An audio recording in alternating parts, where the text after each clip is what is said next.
भाई भतीजावाद एक ऐसी प्रथा है जिसमें लोगों को निर्णय लेने वाले व्यक्ति से उनके संबंधों के आधार पर वरीयता दी जाती है, न कि उनकी योग्यता के आधार पर। शब्द भाई भतीजावाद लैटिन शब्द नेपोस से आया है, जिसका अर्थ है भतीजा या पोता। भाई भतीजावाद को अक्सर एक नकारात्मक चीज के रूप में माना जाता है, क्योंकि इससे लोगों को नौकरी या पदोन्नति मिल सकती है जिसके लिए वे योग्य नहीं हैं।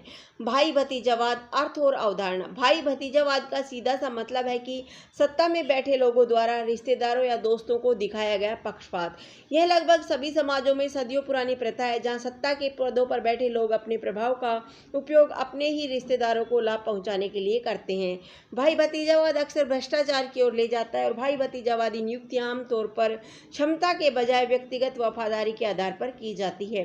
भाई भतीजावाद की मुख्य विशेषताएं। भाई भतीजावाद की मुख्य विशेषताएं हैं। भाई भतीजावाद में आमतौर पर सत्ता के पदों पर बैठे लोग शामिल होते हैं जो अपने प्रभाव का उपयोग अपने ही रिश्तेदारों या दोस्तों को लाभ पहुंचाने के लिए करते हैं। नंबर 2, यह अक्सर भ्रष्टाचार की ओर ले जाता है, क्योंकि भाई भतीजावादी नियुक्तियां अक्सर क्षमता के बजाय व्यक्तिगत वफादारी के आधार पर की जाती है। भाई भतीजावाद का किसी देश के विकास और विकास पर नकारात्मक प्रभाव पड़ सकता है, क्योंकि यह अक्सर अक्षम्य लोगों को महत्वपूर्ण पदों पर नियुक्त करता है। भाई भतीजावाद के कई कारण हैं, लेकिन सबसे आम इस प्रकार है। खुद को या अपनों को फायदा पहुंचाने की इच्छा। भाई भतीजावाद का यह शायद सबसे आम कारण है। सत्ता के पदों पर बैठे लोग अक्सर अपने प्रभाव का उपयोग अपने ही रिश्तेदारों या दोस्तों को लाभ पहुंचाने के लिए करना चाहते हैं। ऐसा इसलिए हो सकता है क्योंकि वे उन्हें जीवन में आगे बढ़ने में मदद करना चाहते हैं, या इसलिए कि वे यह सुनिश्चित करना चाहते हैं कि उनके पास वफादार समर्थक है। नंबर 2, नियंत्रण बनाए रखने की इच्छा। भाई भतीजावाद का एक अन्य सामान्य कारण नियंत्रण बनाए रखने की इच्छा है। सत्ता में रहने वाले अपने मामलों पर कड़ी पकड़ रखने के लिए अपने रिश्तेदारों या दोस्तों को महत्वपूर्ण पदों पर नियुक्त कर सकते हैं। यह सुनिश्चित करता है कि वे बिना किसी चुनौती के शासन करना जारी रख सकते हैं।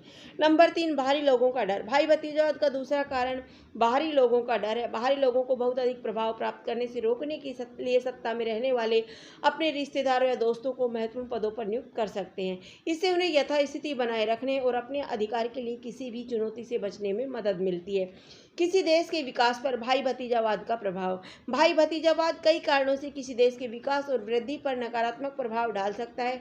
सबसे पहले यह अक्सर भ्रष्टाचार की ओर जाता है, क्योंकि भाई भतीजावाद नियुक्तियां आमतौर पर क्षमता के बजाय व्यक्तिगत वफादारी के आधार पर की। इसका मतलब यह है कि अक्षम्य लोगों को अक्सर महत्वपूर्ण पद दिए जाते हैं जो देश के कुशल संचालन पर नकारात्मक प्रभाव डाल सकते हैं। दूसरा, भाई भतीजावाद सामाजिक अशांति को जन्म दे सकता है, क्योंकि जो भाई भतीजावाद के कारण महत्वपूर्ण पदों पर नियुक्त नहीं होते वे हाशिए पर और बहिष्कृत महसूस कर सकते हैं। इससे उनका विरोध या दंगा भी हो सकता है, जो देश की शांति और स्थिरता को बाधित कर सकता है। तीसरा, भाई भतीजावाद का आर्थिक विकास पर नकारात्मक प्रभाव पड़ सकता है, क्योंकि इससे अक्सर संसाधनों का दुरुपयोग होता है।